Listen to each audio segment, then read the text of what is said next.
We're talking today about the windmill components that are coming through the port of Searsport, and the business that it's bringing in for the area is pretty significant. This last shipment was comprised of 3 vessels, 2 tower ships and another vessel.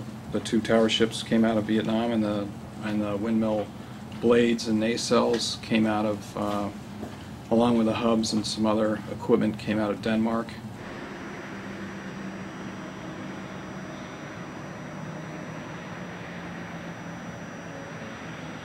It's a handful. I mean, you gotta watch everything you do. That's for sure. I mean, you can't relax for a second.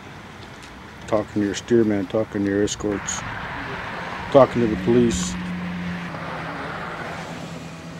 It's got to be, everybody's got to be involved and on the same page when you make a corner.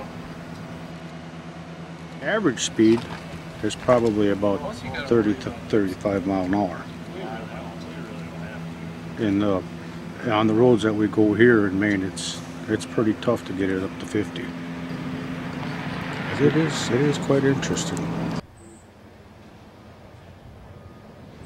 These are smaller than the Midwestern jobs, but they're harder to deal with because of the terrain and just where they go, you know.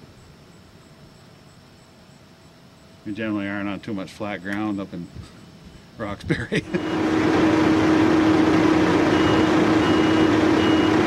This is a tough one because of the terrain. I mean, we're talking 14 to 17% grades. I mean, we get to the job site, we got to get pushed and pulled.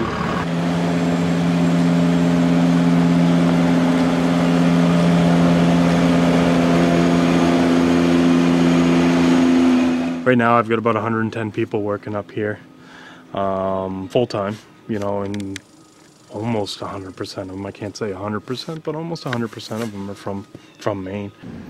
One argument against these is that this is intermittent work for us, and it isn't.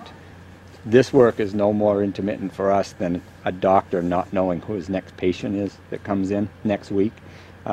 We go job to job to job, and if we're not on a wind job, we go to a bridge job or a pier job. We work year-round.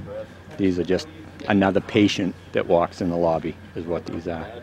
There's a huge misconception that these are such sporadic jobs, everybody gets laid off at the end and then we draw unemployment, and that doesn't happen. I'm from Maine originally and ended up moving to go to school down in Pennsylvania, and was able to return to Maine because of this work, and without this work I wouldn't be able to come back to Maine, so I've been lucky.